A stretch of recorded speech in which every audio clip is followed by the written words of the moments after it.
오늘 저는 5월의 총설교 주제가 상속자입니다. 한번 따라해 보실까요? 상속자. 로마서 8장 17절에 우리가 하나님과 함께한 상속자, 그리스도와 함께한 상속자다 이렇게 말씀하고 계십니다. 여러분, 나는 여러분과 제가 상속자가 되어지고 우리 후손들이 하나님의 상속자가 되기를 원합니다. 오늘은 어린이 주일 가군 비전의 날입니다. 세상에 아름다운 것이 많습니다. 꽃이 얼마나 아름다운지 몰라요. 그리고 하늘에 나는 새도 아름답고 바다의 어족도 얼마나 아름다운지 몰라요. 산도 얼마나 아름다운지 모릅니다. 그러나 그 중에 제일로 아름다운 존재는 사람입니다.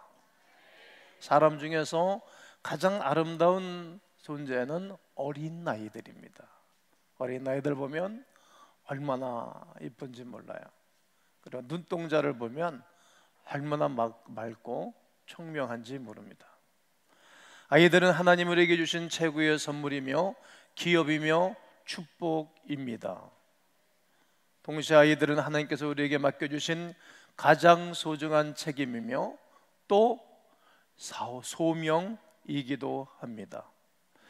우리가 이 땅에 살면서 해야 할 일들이 얼마나 많이 있는지 모릅니다. 그러나 그 중에 꼭 제대로 확실하게 분명히 해야 할 것은 자녀 교육입니다. 우리는 우리 아이들을 잘 가르치고 키워야 할 책임이 있습니다. 그래서 하나님 우리에게 마땅히 행할 길을 자녀에게 가르쳐라. 그러면 늙어서도 하나님을 떠나지 아니할 것이라고 오늘 잠언 22장 6절은 말씀하고 계십니다. 무슨 말입니까? 아이들을 잘 가르치고 키우라는 명령입니다. 우리 아이들에게 가장 소중한 것이 있다면 그것은 교육입니다. 왜냐하면 교육을 통해서만이 인간은 비로소 온전한 사람이 되기 때문입니다. 식물은 교육이 필요하지 않습니다. 그냥 하나님이 키우시고 그리고 먹여주십니다. 동물은 약간의 교육이 필요합니다. 동물이 부모가 잘못되면 말입니다, 재구실을 하지 못하는 동물들이 얼마나 많이 있는지 모릅니다.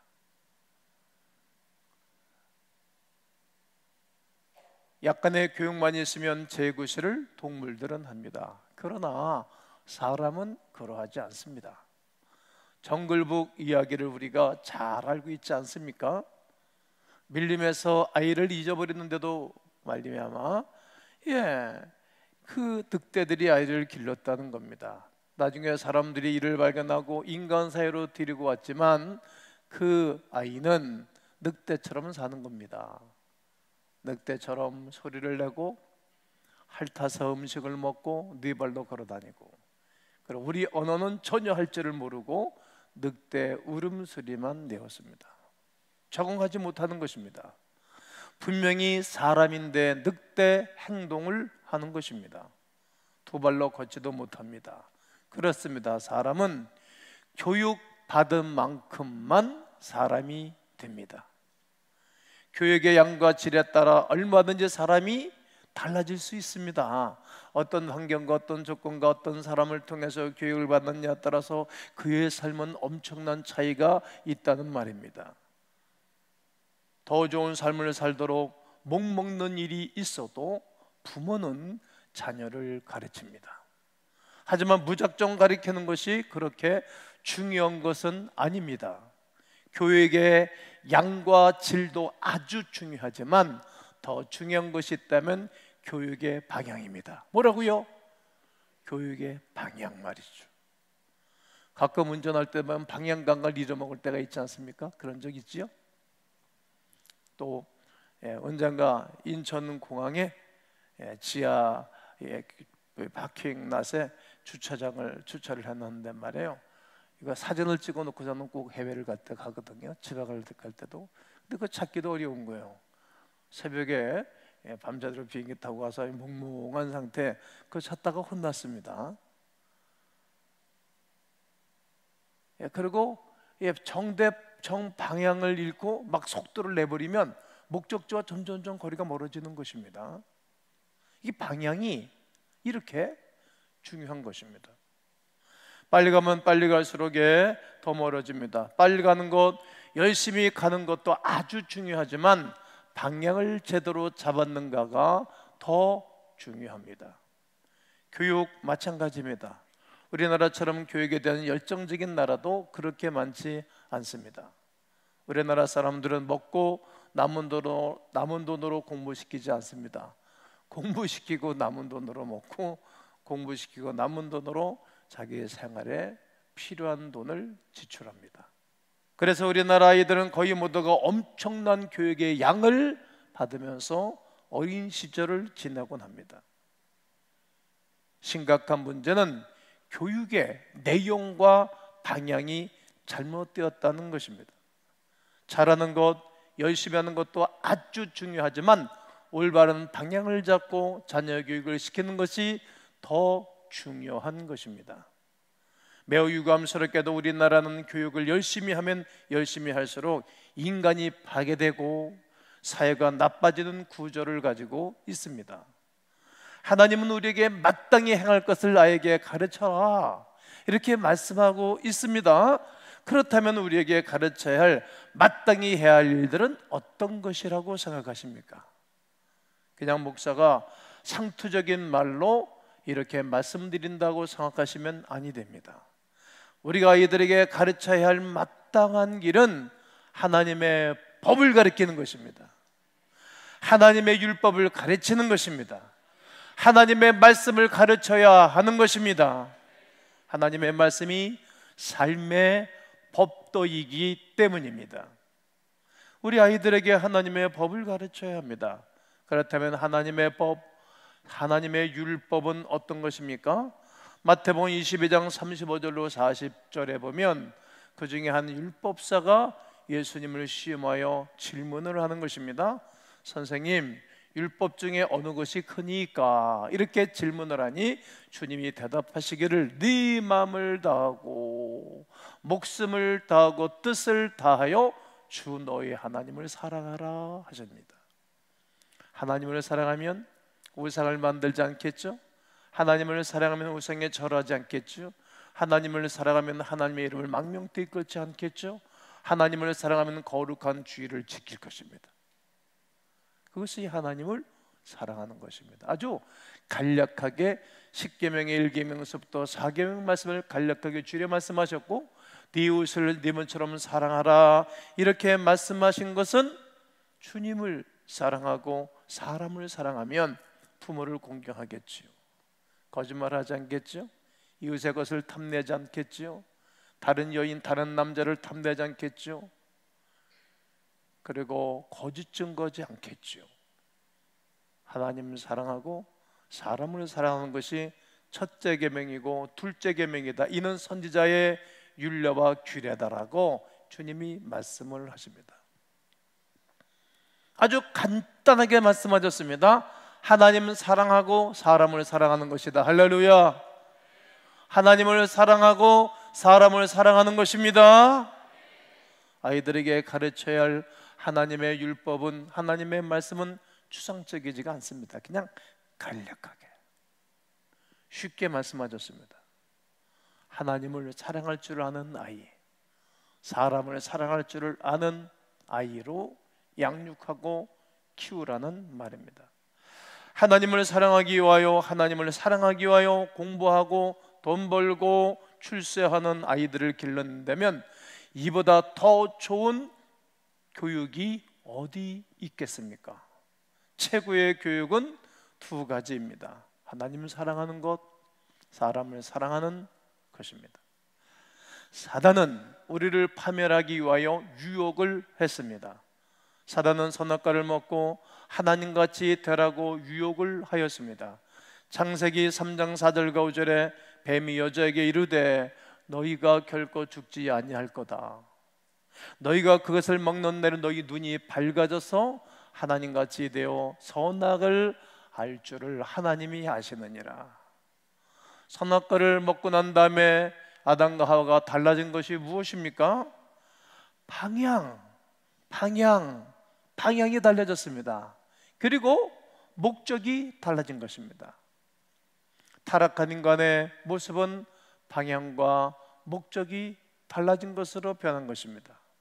예수님이 하나님 나라를 설명하실 때 이렇게 말씀하셨습니다.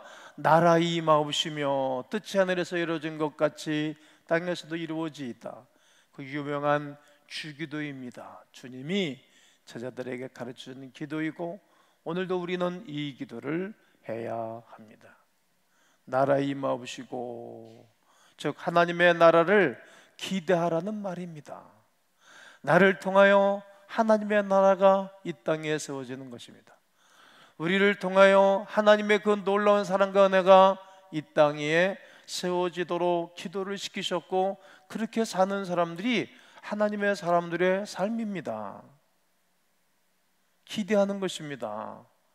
그 하나님의 나라가 이 땅에 세워지도록 기대감을 가지고 하나님의 사람들은 살아가는 것입니다.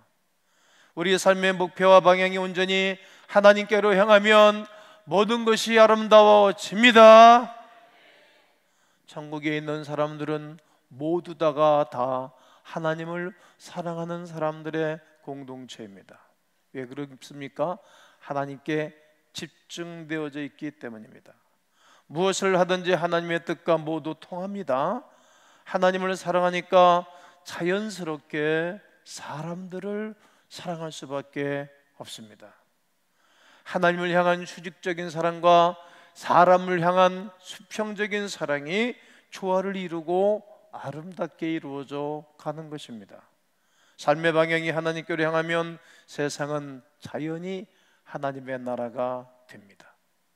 그런데 이것이 뒤집어진 것입니다. 사람의 모든 목적이 이기적인 욕망과 야망으로 완전히 채우고자 하는 것입니다. 모두 다가 자기 뜻, 자기의 목적, 자기의 소원을 이루고자 합니다. 내가 목적이 되니까 남들은 모두 적이 되는 것입니다. 내가 목적이 되니까 옆에 사람들이 안 보이는 것입니다. 하나님의 목적일 때 다 친구였습니다. 하나님의 목적일 때 다 가족이었습니다. 아담 할아버지의 후손이 여러분과 나라면 다 한 할아버지의 후손 아니겠습니까? 그런데 내가 목적이 되니까 모두 다가 적이 되고 말았습니다. 그뿐입니까? 하나님이 목적이 아니라 수단이 된 것입니다. 하나님의 이름 예수 그리스도의 이름을 들먹이며 나의 목적과 수단을 채우고자 하는 욕심이 잉태한 것입니다. 크리스찬이 잘못하면 미신적으로 예수님을 믿습니다. 교회 다니는 목적이 좀 나 자신입니다. 나만을 위한 것입니다. 자기 자신의 욕심을 채우기 위하여 하나님을 이용하는 것입니다. 하나님을 위하여 살지 않습니다. 그러니까 주변 사람들과 다 경쟁 상대요, 밟고 일어서야 할 상대뿐입니다. 하나님을 향한 방향을 잃어버리니 이렇게 망가지고 왜곡된 것입니다. 아픈 것입니다. 잘못된 방향으로 가는데도 끝까지 꺾지 않으니까 상대방을 밟아버리고 경쟁하고 따돌리고 착취하고 지배하는 것입니다. 자기 자신만 잘 된다고 생각하는 것입니다. 내가 매사의 주인입니다. 그렇게 사니 친구가 없지요. 누가 친구해 주겠어요? 하나님도 없습니다. 온전히 자기 자신이 하나님입니다. 하나님의 뜻이 하늘에서와 같이 이 땅에서도 이루어지기를 위하여 기도하였으나, 하나님의 나라가 이 땅에 임하기를 위하여 기도하였으나 세상이 지옥처럼 되어져 버렸습니다. 이 세상이 변질되고 오염되어 버린 가장 중요한 이유가 무엇일까요?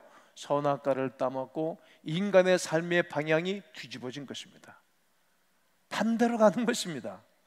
자기 자신이 삶의 목적이 되는 순간 인간은 하나님을 사용하고 뿌리고, 그리고 하나님은 인간의 욕심을 채우기 위하여 인간의 수단이 되어버린 것입니다. 사람들은 떼돌려야 되고 경쟁 상대가 되고 적이고 원수가 될 수밖에 없습니다.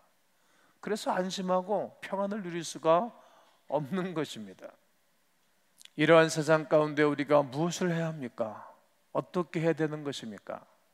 아이들에게 하나님을 가르치셔야 합니다. 하나님이 우리의 주인 되심을 가르쳐야 합니다. 그런즉 너희는 먹든지 마시든지 무슨 일을 하든지 간에 다 하나님의 영광을 위해서 하라고 가르쳐야 됩니다. 꼭 가르치셔야 됩니다. 하나님을 사랑하고 하나님께로 방향을 돌리키기 위하여 해야 할 것들이 많이 있습니다. 그 중에 하나, 상투적인 두 가지가 있습니다. 이 시대에 꼭 필요한 두 가지이며 가장 기본이 되는 것입니다. 신앙과 삶의 스탠스를 딱 붙여봐야 할 자세가 있습니다. 하나는 주일성수입니다. 뭐라고요? 주일성수. 또 하나는 11조와 헌금생활입니다. 주일성수는 시간을 구별하여 하나님께 드리는 것입니다. 시간만큼 귀한 것은 없습니다. 그리고 11조와 같은 헌금생활은 물질을 구별하여 하나님께 드리는 것입니다. 시간을 구별하여 드리는 것이요, 물질을 구별하여 하나님께 드리는 것을 어려서부터 교육과 훈련을 시키셔야 합니다. 시간과 물질입니다. 사람들이 가장 귀하게 여기는 것들입니다. 가장 귀한 것을 하나님께 두셔야 합니다. 중요한 우선순위를 뒷바꾸지 않아야 합니다. 주의를 지키는 일을 함부로 타협해서는 아니 됩니다. 하나님을 절대로 소홀히 여기면 안 됩니다. 왜요? 하나님이 제일로 소중하고 귀하신 분이시기 때문입니다. 다른 날은 몰라도 주일은 절대로 어떤 것과도 바꾸면 안 됩니다. 이것은 굉장히 중요한 교육입니다. 모든 행위는 돈으로 귀결됩니다. 왜 열심히 공부하고 좋은 대학 가려고 하는 것입니까? 그래야 연봉이 많이 받으며 부자 될 가능성이 많기 때문입니다. 이것이 잘못되었다고 이야기하는 것이 아닙니다. 난 여러분들이 좋은 직장, 많은 연봉이 늘 늘어나기를 원합니다. 그러나 돈의 목적과 방향이 중요합니다. 돈의 목적과 방향이 자기 자신의 욕심을 채운 대로 흘러가면 안 됩니다. 그래서 세상은 빈익빈 부익부려는 왜곡 현상이 이미 일어나고 그리고 전 세계에 팽배하고 있습니다. 여러분이 갖고 계시는 돈의 목적과 방향도 온전히 하나님이셔야 합니다. 정하셔야 되는 것입니다. 그래야 돈이 사람을 향하여 흘러갑니다. 건강하게 흘러가면 가난이 사라질 것입니다. 건강한 세상이 반드시 될 것입니다. 성도 여러분, 우리 아이들에게 세상과 이웃을 사랑하는 법을 가르쳐야 합니다. 남을 상처 주고 밟아버리는 세상 가운데서 똑똑하고 유능한 사람을 키우는 것은 그저 나는 아무런 의미가 없다라고 생각합니다. 그러나 많은 부모들이 똑똑하고 유능한 자녀를 키우는 것을 포기하지 않지요. 자녀 교육의 가장 중요한 것에 욕심을 버려야 되는데 욕심은 여전히 가지고 있는 것입니다. 부모들은 자녀를 위해서 죽어라 가르칩니다. 자기 자신을 위해 쓸 돈도 아껴가며 자녀를 가르칩니다. 그러나 간혹 그 속에 숨어있는 욕심이 마음 중심에 자리 잡고 있다는 사실을 보게 됩니다. 성경에는 이러한 이야기가 있습니다. 마태복음 20장 20절과 21절에 그때 세베대 아들의 어머니가 그 아들들을 데리고 예수께 와서 저를 구복하면서 부탁을 하는 것입니다. 예수께서 이르시되 무엇을 원하느냐? 무엇을 원하느냐? 이르되 나의 이 두 아들을 주의 나라에서 하나는 주의 우편에 주의 좌편에 앉게 명하소서. 예수님의 제자 야고보와 요한의 어머니는 예수님께 그 아들들의 중요한 요직에 앉혀달라고 청탁을 하는 것입니다. 무엇입니까? 욕심입니다. 지금 예수님은 그런 생각 전혀 없어요. 이 땅에 와서 당신은 죽으러 왔고 죽음으로 인류를 구원할 죄를 위하여 죽고 부활하실 것이고, 제자들 너희들도 나를 따라 너희들이 죄가 죽고 네 영혼이 살면 너희들도 죽어야 하느니라. 한 날에 미리 땅에 떨어져 썩지 아니면 한 날 그대로 있고 죽으면 많은 열매를 맺느니라고 이 사상과 이 교육을 시키려고 오셨는데, 이들은 이 세상에서 왕되겠다는 겁니다. 출세하겠다는 겁니다. 요직에 앉겠다는 것입니다. 명예와 권세를 가지고 세상을 흔들겠다는 것입니다. 똑같습니다. 요즘 사람들의 생각, 하나님을 잃어버리고 그 방향과 목적을 잃어버린 사람과 야고보의 어머니 요한의 어머니는 똑같았던 것입니다. 욕심입니다. 그러므로 우리가 이렇게 자녀들을 위해서 기도하셔야 됩니다. 한번 따라해 보실까요? 사람을 사랑하는 우리 아이 되게 하옵소서. 하나님을 사랑하는 우리 아이 되게 하옵소서. 거기에 지혜와 명철을 더하여 주옵소서. 능력을 더하여 주옵소서.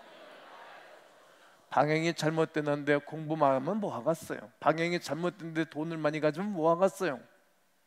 출세하면 뭐 합니까? 능력이 있으면 뭐 합니까?